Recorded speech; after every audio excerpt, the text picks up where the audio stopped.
Today we'd like to finish up the last few elements in the Sermon at the Temple and then consider some of the implications of this approach to these chapters of Scripture. Of course, right after Jesus concludes the familiar material from the Matthean sermon, you begin in chapter 15 of 3rd Nephi with the statement that puts all of this again back into perspective as to what it is doing. And there Jesus says, "Whosoever shall remember and do these things, him will I lift up at the last day." Again, the point that we made at the outset was that one of the main purposes for this exercise, this instruction that Jesus is giving to the people, is to allow them to be able to be lifted up at the last day to withstand the final day of judgment. This general eschatological, judgmental orientation is then reinforced by what Jesus says. Notice also that just before you begin the Matthean material in chapter 12, in other words, the last part of chapter 11, you have the image of the person who builds upon the rock and the contrast with the person who builds upon the sand. That also comes then at the end in 3rd Nephi chapter 14, forming a kind of frame or an inclusio, which is a device used in ancient literature frequently to help people to see what the orientation of a passage will be. So we have that double reference helping us all the more clearly to see this focus in the Sermon at the Temple.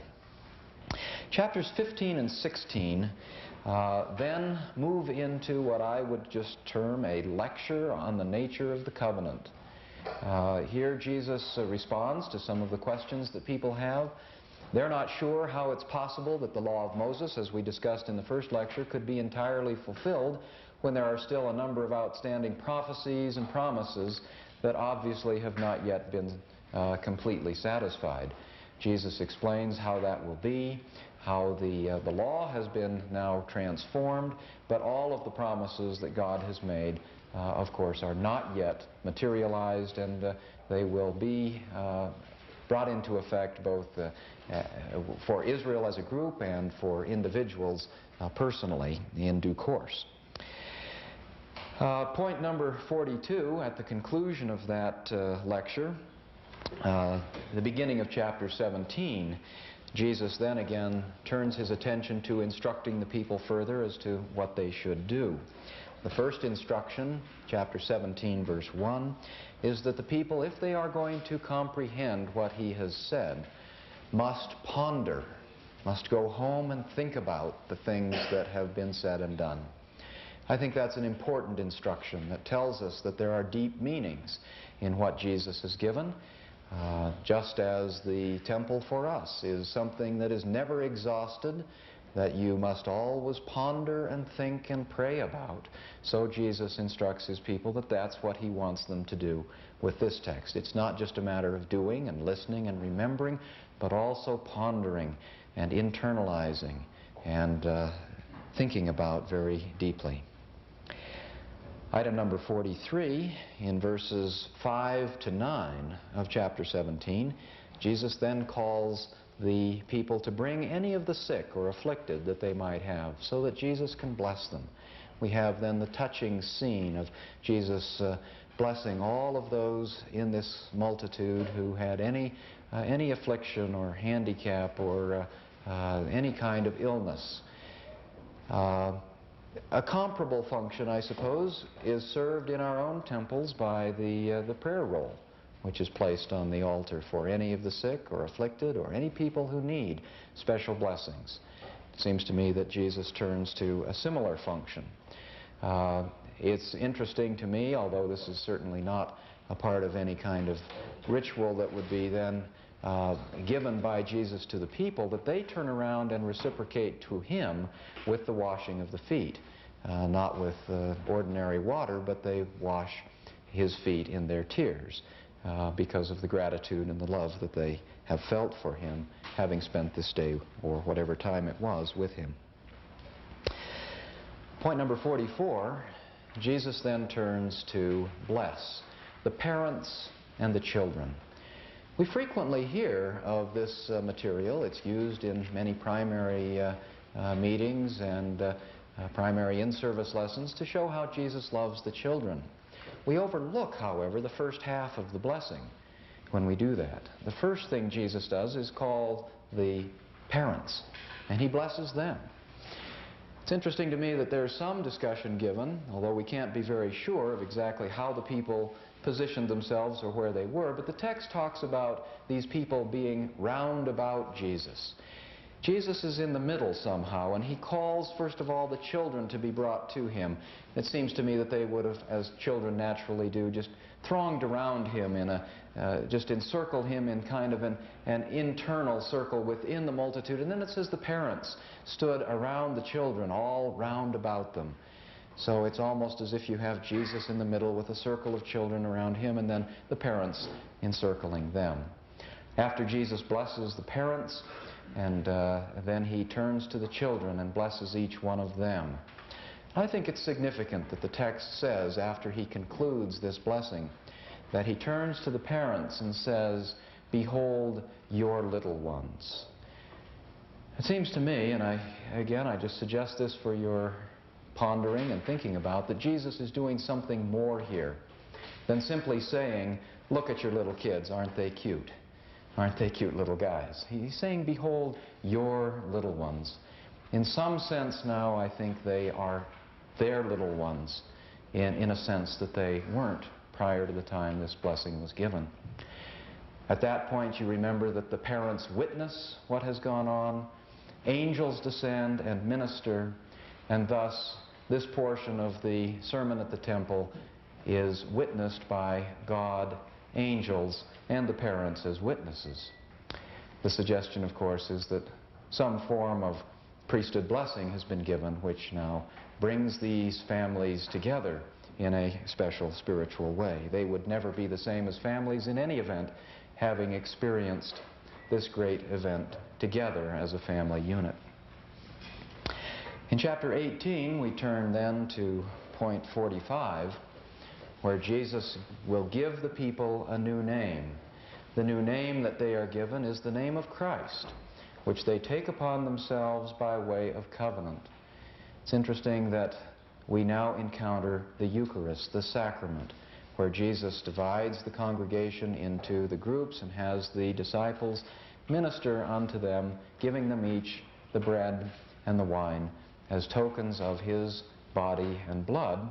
And in so doing, as they partake of that, they covenant and witness that they will keep the commandments which he had given them this day. The sacramental covenant we usually think of only in connection with our baptismal covenants. But as I understand it, when we partake of the sacrament every Sunday, we renew whatever covenant we have ever made with God. And so it's the full range of covenant relationship that's being renewed and enriched and represented by that. I'd like to digress for just a minute to talk about the sacrament, because I think it bears on the general question of whether or not it is reasonable to think that the Nephites took what they experienced on this day and incorporated it somehow into their religious liturgy and ritual. I think one of the strongest evidences of that is in the sacrament prayers. If you compare, and few people have done this, 3 Nephi chapter 18, where Jesus administers to the bread and then administers to the wine, the words and phrases which Jesus uses in 3 Nephi 18 all find their way into the sacrament prayer that you find in Moroni chapters 4 and 5.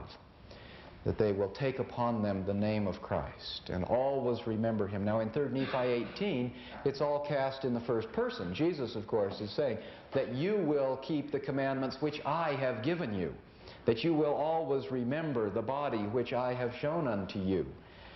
Now someone has taken this, whether it was Nephi himself or whether it was Jesus himself, we don't know, but someone has taken this experience and then cast those words and phrases into the prayer that the Nephites, I think, immediately begin using as their sacrament prayers. It's interesting to me that as Latter-day Saints, we do not technically observe the sacrament of the Lord's Supper. The prayers that we administer, the sacrament that we participate in, is really the sacrament of the Lord's appearance, because it is from the Book of Mormon that we know those prayers. We don't know those from the New Testament or from anything in early Christianity. The way in which the priests administer the sacrament is explained in the Book of Mormon and follows this prototype. What that says to me is that while we generally spend our time during preparation for partaking of the sacrament thinking, and this is certainly appropriate, I don't mean to take away, I mean to simply augment, we usually think of the Last Supper, the upper room, the events that preceded the crucifixion and resurrection of Jesus. It seems to me that we should add to that an effort to try to spiritually place ourselves into the context of the Sermon at the Temple, that we should try to see ourselves as having experienced the same thing that these Nephites did. It is their prayer that we use. Couple questions, yeah. Do you think there's any significance as to when Christ is in like the old world, first he said the prayer and then he broke the bread and ministered the wine, but now and also in the American context he did it the opposite way. Is there any significance to that, I think? I never wondered about that. The question is whether it makes any difference whether the bread is broken prior to the blessing, as seems to be the case in the New Testament record, or the other way around. I guess I'm not sure. Was done before the prayer was said in chapter 18. Yes, they partake of it, and then they are told. They are told, of course, right at the outset, this is the covenant that I want you to partake of this, and then they are told, now that you have done this, this is the meaning of what has happened. I don't know, it's an interesting question. I have to think about that. Two things. Just in the translation changes the order of that. But, okay. In all of the... yeah, I think it's just in John? It was either Luke or John, or it was just in one place, so I think it's all right. The other question is, how do you think the liturgy and ritual here in the New World compares to the one in the Old? Did they use similar prayers? Well, that's a good question. There is a... the question is, did the prayers that Jesus then initiated here in the New World track very closely what he would have given to the disciples, the apostles indeed, in the Old World? The problem there is we don't have much of the Eucharistic literature from the first couple centuries. There's a little bit. There's a lengthy treatise by Lietzmann on the liturgical material, baptismal prayers and the sacramental prayers from early Christianity, 3rd century, 4th century, wide variety of it. I've looked at that. I don't see much in the way of similarity that would indicate, I mean, you see basic things that are there. You'd always expect that, but in terms of verbatim similarities, no, not that I've found. Part of the problem here, too, to us, the sacrament is a very open thing. Anyone can come and watch us administer to and pass and partake of the sacrament. What we're seeing here, when Jesus finally gets to the pinnacle, the last thing that he is going to present to these people, it's the sacrament. Very sacred inner ordinance. In early Christianity, the love feasts, the agape feasts, the Eucharistic experience was kept extremely secret. And in fact, that was one of the things that led to so much speculation about what the early Christians were doing off in these things, and people assumed that since they were called love feasts, they must be R-rated or X-rated or something. And for that was part of the reason that the Christians then made the sacrament a more public event in the 2nd century. So I point that out simply to say that whatever those prayers were originally, they were kept very sacred and very secret, and that explains, I think, to some extent why we don't know exactly what Peter and Paul would have been using as they went around and administered the sacrament to the faithful there. It's an interesting question. Maybe someday we'll know more about it. There is a little difference that I think you might also want to observe between the old world and the new, for those who see this as the sacrament of the Lord's Supper, the prayer, and Paul reflects this, the prayer on the bread was always, eat in remembrance of the body which was broken. It's the broken bread, the symbol of the breaking there, that becomes important for the old world.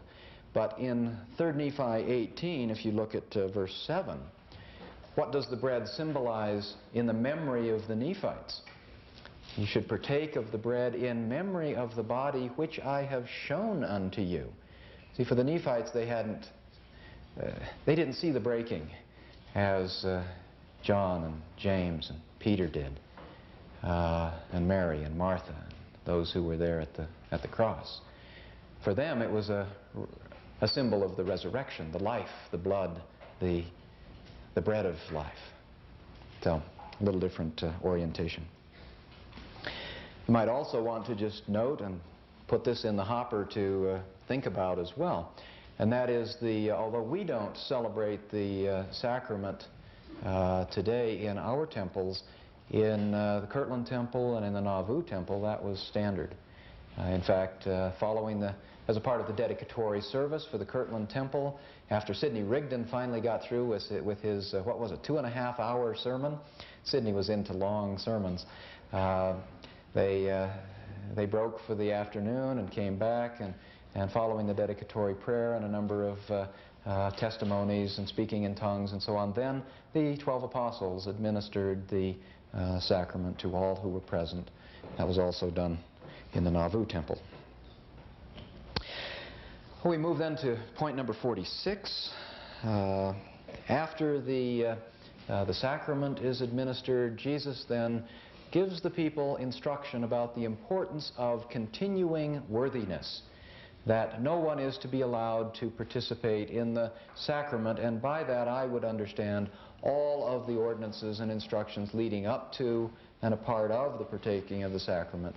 Everything that Jesus has done, whatever is going to be continued of this, no one is to be allowed to participate in these from this point forward unless they are proven worthy to do so. Something along the order of a temple recommend is perhaps suggested here, that priesthood authorities are not to knowingly allow people to participate in these ordinances unless they are worthy to do so. Finally, the last thing that Jesus does before he ascends that evening is number 47, the end of chapter 18. He lays his hands upon the 12 whom he has chosen and gives them the power to bestow the gift of the Holy Ghost. I think that's an interesting thing to observe. Jesus, of course, had called them as 12 in chapter 11, but if you look carefully, the text is very precise and says that at that point Jesus gave them only the power to baptize. That, of course, is the Aaronic priesthood, or the Levitical priesthood, or something equivalent in the Nephite jargon. But by the time they have completed this day, they are now prepared to take upon themselves the Melchizedek priesthood. So there's something that has happened between chapter 11 and chapter 18 that I think is significant from a priesthood advancement point of view. And I think that that too fits very nicely into what we've been suggesting as the essence of this experience altogether. So with that, the remarkable day, first day of Jesus with the Nephites, concludes. You can imagine going home that night and indeed having been fed and impressed. And when Jesus says, go home and think about this, there's certainly a lot to think about. Can you imagine having just had this all thrown at you? You remember when you went to the temple, or when you were baptized, or whatever it was, it doesn't all sink in right at first. It takes a while. And you can just imagine how these people would have felt after not just a first discussion or a second discussion, but basically getting the whole banquet in one sitting. Really rather staggering.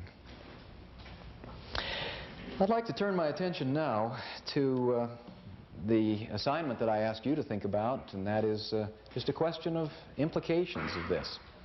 As I've thought about this, I'd like to divide the implications into 4 different groups. I'll suggest a few that I've thought of, and perhaps you'd like to share some that you've come up with. There may be more than 4 groups, but for purposes of being a little bit organized, if you try to think where your ideas might fit, if you want to contribute them, let's do it this way. There are implications for the Book of Mormon in what I'm suggesting. There are implications for our understanding of the Sermon on the Mount, the New Testament, and early Christianity, and the apostasy. There are, number 3, implications for our own temple worship and temple attendance. Number 4, there are implications for our reading and studying and understanding of Scripture in general. Let me come back up to the first one. Some implications for the Book of Mormon. If this is right, does it change our view? Does it affect our view of the Book of Mormon? As I said last time at the end of class, the Doctrine and Covenants affirms that the Book of Mormon contains the fullness of the gospel. One of the criticisms that has been raised by people, and some legitimately and serious seekers of truth, and others who are simply trying to discredit the Book of Mormon, ask, well, if the Book of Mormon contains the fullness of the gospel, why doesn't it contain some of the things that you Latter-day Saints think to be of ultimate importance? It seems to me that perhaps we can answer that question now in a more powerful way than we had ever suspected before. Indeed, the Book of Mormon, of the Book of Mormon, it is said that it will be viewed as a weak thing, as a thing of naught, and that it's out of some of the things that will be viewed as the weakest of all that the Lord will turn those into great strengths. Sometimes we look beyond the mark.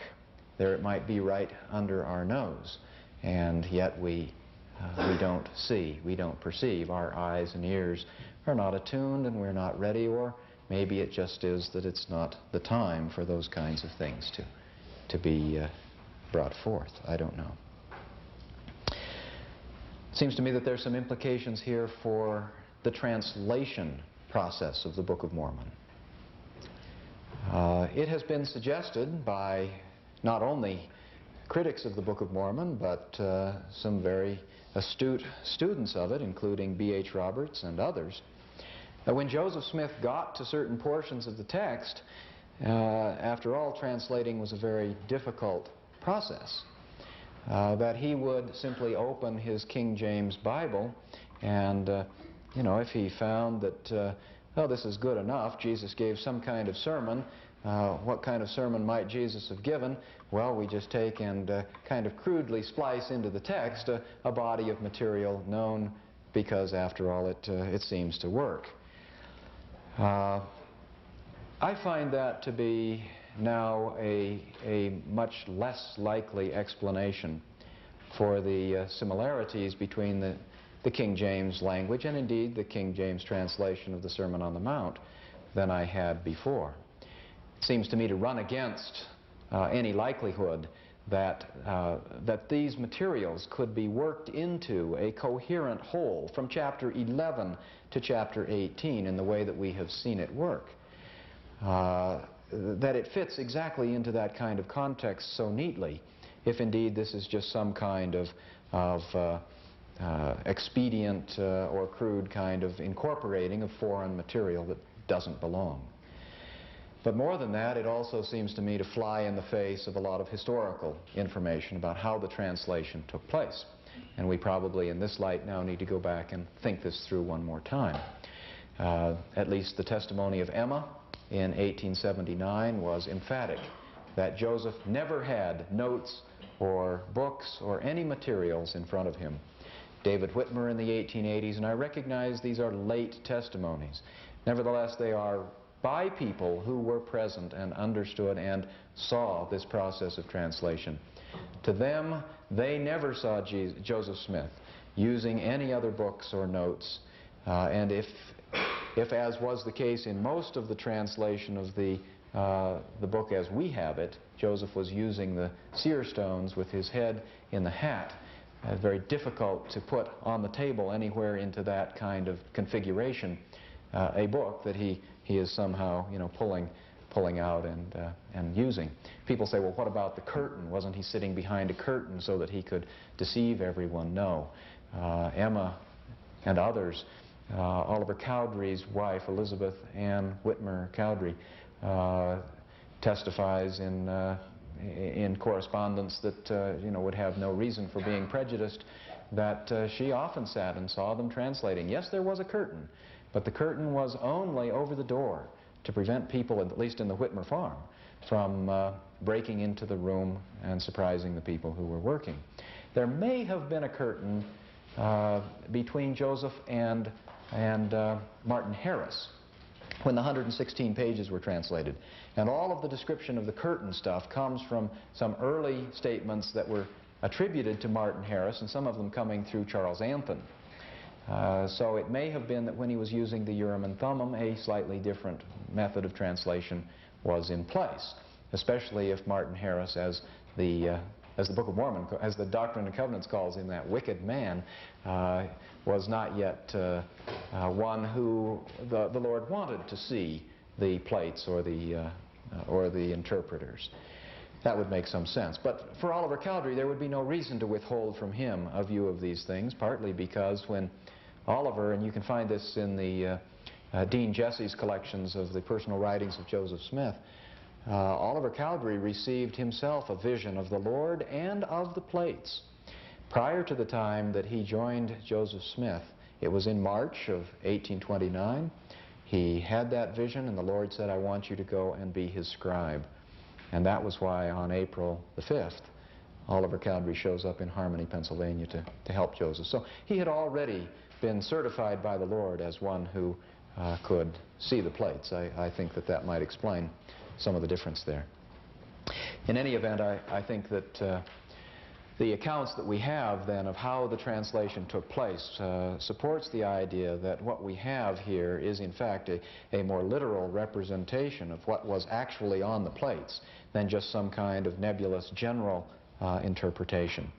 David Whitmer said that in the translation process, a character would appear to Joseph, and then he would give the translation. It's interesting to me that sometimes he says that sometimes in that translation process, one character would end up being a whole sentence. Other times, a character would only represent a word. In other words, we wouldn't expect to find a one-to-one correlation between what is in the English translation and the symbols on the plates. But everything that is translated into English has some equivalent, whether it's a symbolic or more of a literary kind of equivalent. It was, at least in David Whitmer's mind, something that was coming from the plates and not just being incorporated in from the rest of Joseph's memory of Scripture. I don't think he had these things memorized. Perhaps in some deep, profound psychological sense, the biblical texts were embedded in his memory, and the Lord was able, through the felicity of the Spirit, to bring these kinds of things to his memory in a way that is supernatural and extraordinary. Maybe that would account for it, but certainly not, in my opinion, pulling the book out and just reading from it. Question? I just have a question about the Sermon on the Mount in Matthew. Okay. Part of it says, judge not, and it has Joseph Smith translation, sounding that, and things like that. But in the Book of Mormon, it has it exactly as it has it in Matthew. Right. Well, the Sermon on the Mount in the JST is not exactly the same as the Sermon on the Mount in the Book of Mormon. I account for that because the JST makes it clear that Jesus is giving that instruction at that time, the way you have it in the JST, at the very beginning of his ministry when he first calls the 12 and sends them on the mission. It is now being used in a missionary context. I conclude from that Jesus gave the Sermon on the Mount more than once. The basic text remained the same, but certain portions of it could be changed to adapt it to the various audiences or the needs or circumstances. I think he gave it when he called the apostles and sent them out when they needed to have power in order to act in his name. I think he gave it to them again after the resurrection, before he left in Luke 24. I don't know how many times he gave it, but one of the premises of New Testament scholarship is that Jesus said everything only once. And therefore, our chore as scholars is to try to plow back into the texts and find what the original form of the saying was. When you compare, for example, the prayer in Luke 11 with the prayer in Matthew 6, or the Beatitudes in Luke 6 with the Beatitudes in Matthew 5. The task that the critical New Testament scholars have taken upon themselves is to find what the original form of those Beatitudes must have been. That assumes that there was only one set of Beatitudes, and that Jesus only blessed people once, and that Jesus only taught people how to pray once. I guess I just find that really hard to believe. He worked for 3 years. Any of you who have preached the gospel for a couple of years know that you give the same discussion more than once. And it's not always exactly the same, as hard as the MTC might try to make it that way. Well, that's jumping a little ahead to implication area number 2, though, for implications on our understanding of the New Testament. Let me, before we leave this point of translation, let me make just a couple other points. There's an interesting thing you should know a little about. Well, let me give you this example and then explain some of the others. In Matthew chapter 5, verse 22, there's the saying, you have heard it said of old, thou shalt not kill, but I say unto you, whosoever is angry with his brother is in danger, etc. Now, in your King James Version, you read there, for whosoever is angry with his brother without a cause. Okay? In other words, if you've got a good cause, then you're okay.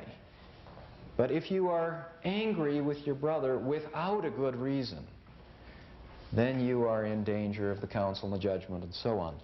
Now that phrase, without a cause, is this little Greek word, eike. Kind of hard to translate exactly what it means literally, but likely or something like that. Now, the interesting thing is when you go to the earliest manuscripts, several of them, P64, P67, these are New Testament manuscripts that date to around 200 AD, among the earliest New Testament manuscripts we have. Also the original hand of the Codex Sinaiticus, one of the better of the New Testament codices, and several other minuscules and other early Christian fathers. When they present this material, they drop this word. They don't drop it, it's just not there. So it just says, whoever is angry, period, is in trouble. Now you look at 3 Nephi 12, and you'll see that the phrase, without a cause, is gone. New Testament scholars have concluded that this is probably the original, the better reading, to drop this, because Jesus rarely gave people excuses or escape hatches. And he doesn't say, whosoever looks upon a woman to lust after her with good cause is okay. No. The harder sayings of Jesus are the ones that are usually consistent with the rest of his preaching. So here we have one place in the Book of Mormon where the New Testament manuscripts make a difference in the meaning of how we understand what Jesus is saying, and the Book of Mormon conforms with what it appears to me, and I think most would agree, to be the stronger reading. There's another one like that in 3 Nephi chapter 12, verse 10, where you have in Matthew it says, for whosoever shall suffer persecution and so on for righteousness' sake shall be blessed. Now, as people have tried to translate the Sermon on the Mount in Greek back into the Aramaic that Jesus might have spoken, that is a very difficult expression to put back into Aramaic. A very strong and cogent argument has been made that Jesus didn't say that we should suffer for righteousness' sake, but that in Aramaic that most likely would have been whosoever will suffer for the righteous one's sake. In other words, you're suffering for who? For God. He is the righteous one. The Book of Mormon is consonant with that, where it says that you will suffer for my name's sake. It is the Lord that is behind that.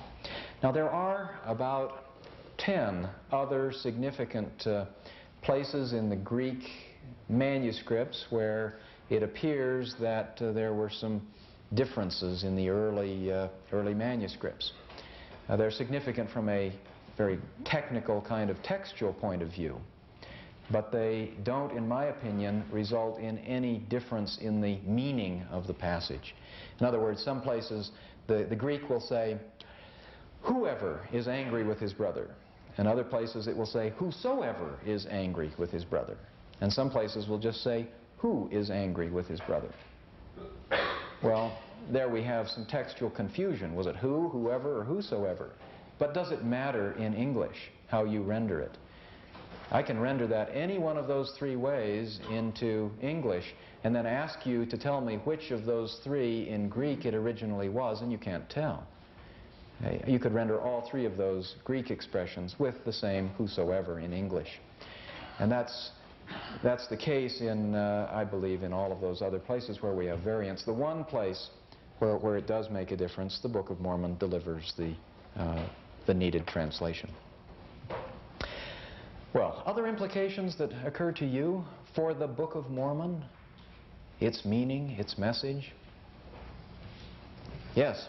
I think there's a lot of stories in the Book of Mormon that can be interpreted in that same sense, applying covenants and temple symbols to the message that come in other stories. Yeah, now that we know that they were seeing the fulfillment of the old practices in this new, and also knowing how important temple ritual was in ancient Israel, we can start looking at places like 2 Nephi chapters 6 to 10, which is a covenant speech that Nephi wants Jacob to deliver to the people.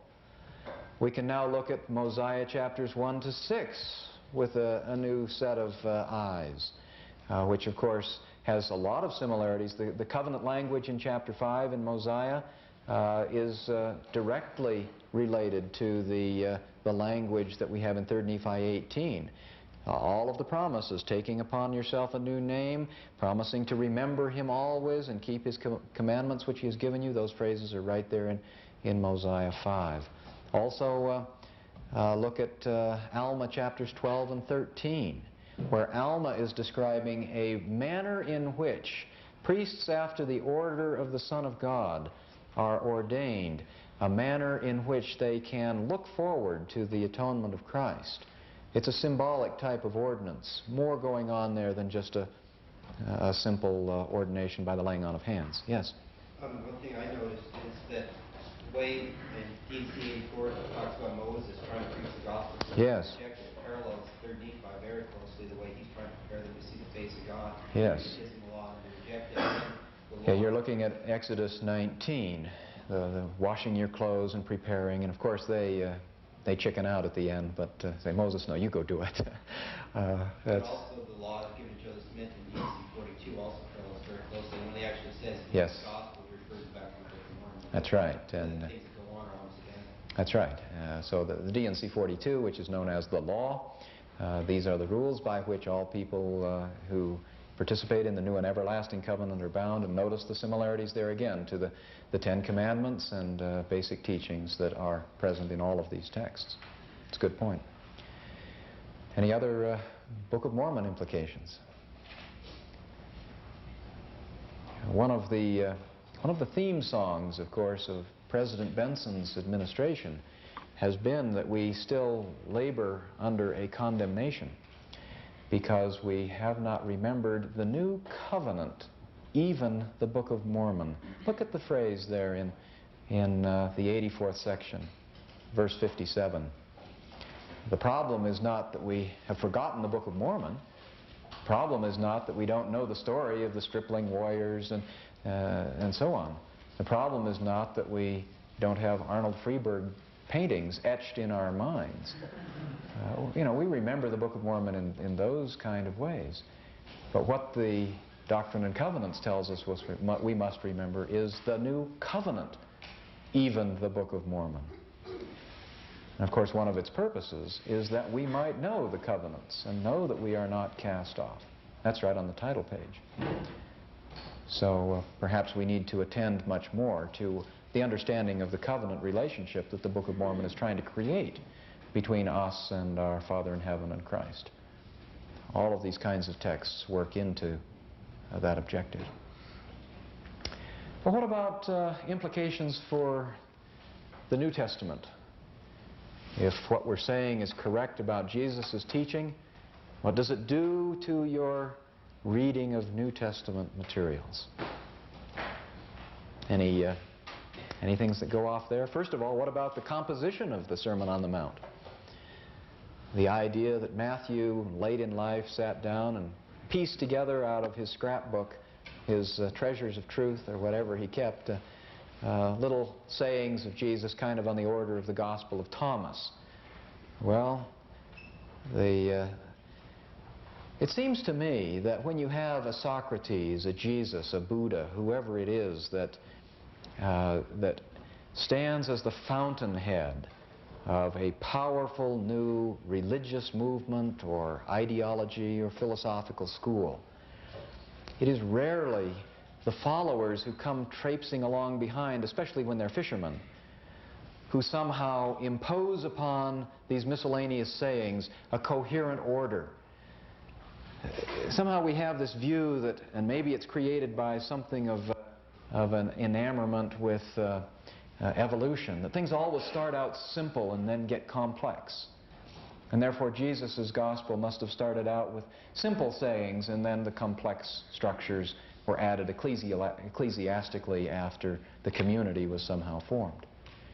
It seems to me that that isn't necessarily the way we ought to view this. It's more likely to me that the powerful historical fact of Jesus has to be understood in conjunction with him being the source of not just a few aphorisms or proverbs, but an entire worldview that is put together in a coherent whole. It seems to me that that's a more likely interpretation, and that the reasons offered by textual critics to the contrary are interesting and teach me to read the text very carefully, but they don't explain what I see going on here. Question or another point? Just a thought, not a scholastic. Yeah. It just occurred to me that we've been told to keep journals now for how many years? Would not have Matthew written. Would he not have recorded that and then just written his testimony from the things that his journal contained? Well, I'm sure that Matthew kept records. He, by training, was a person who was a record keeper. We just have what was written 70 years later. What records was it written? Yes, and the New Testament scholars are moving away from the radical idea that I've presented here, that Matthew somehow just pulled this all together. There are too many things in the Sermon on the Mount, even as we have it, that are inconsistent with the agenda that Matthew seems to be imposing on the text in other places where you can see that he's doing it. And just vocabulary. I can't remember off the top of my head, but I've looked at the vocabulary in the Sermon on the Mount, and there are an astonishingly high number of words in the Sermon on the Mount that are used only in the Sermon on the Mount and never again in anything that Matthew writes, and rarely in anything else in the New Testament. It bears the characteristics of a pre-Matthean text that Matthew didn't write. Surely he incorporated into his record, but he's not, you know, I can't imagine Matthew pawning off in 70 A.D. a gospel and saying, here, this is what Jesus said to us on the mountain, you remember? Hey, there were people who were still around who remembered. And they would have said, gee, I don't remember Jesus ever saying that. You know, how's this going to be bought? How's this going to be pawned off on people? Their memories were not that short. Beside that, there are too many evidences that that the sermon served a role in the late 30s and early 40s in the ward or branch or community. It's actually called a synagogue still in the Epistle of James in Jerusalem. And it was used, according to the best scholarly opinion right now, as a cultic reminder of the covenants that people made when they joined the Christian church. So it served a role that indicates that it would have been a text known and kept and not just created late in the day. Well, it invites us also to look every time you see other passages in the New Testament or in the early Christian literature where Sermon on the Mount phraseology is used, to wonder now. It takes on a higher level of spiritual significance. It's got an aura about it if this text is more than just a moral discourse about turning the other cheek and being a nice guy. Another thing in terms of apostasy, if you look back again and reread 1 Nephi chapter 13, where Nephi prophesies about the loss of plain and precious things. At large in the land generally among Latter-day Saints is the idea that what happened was that plain and precious things were taken away from the record. First of all, somebody came along and with some scissors excised things that were plain and precious. That's not what Nephi says. If you read the order in which he presents the apostasy and the process by which it occurred, first he says that they will take away plain and precious parts from the gospel. And next, they will take away the covenants of the Lord. And third, as a result, plain and precious parts will be left out of the record. The process is first a change in the understanding of the gospel. Once the gospel is changed, they don't understand how to use or have the power to administer the covenants. And then once those things are gone, then the later collections of records have a hard time understanding or explaining, perhaps omitting certain things that they just aren't doing anymore, and so forth, so that the cause is not a textual problem, it's not a transmission or a scribal problem. In fact, I think in many cases the plain and precious things can still be right there in the record. But if the knowledge has been taken away from the gospel, and if the understanding of the priesthood and the covenants are gone, then you can read exactly the same words and just understand it in a completely different light. The result is exactly the same either way. Well, that's the bell. So we have one more session together, which will be on Wednesday. We'll wrap this up and try to pull together a bit of an overview for the remainder of 35 as well. So thanks very much. I'll see you next Wednesday.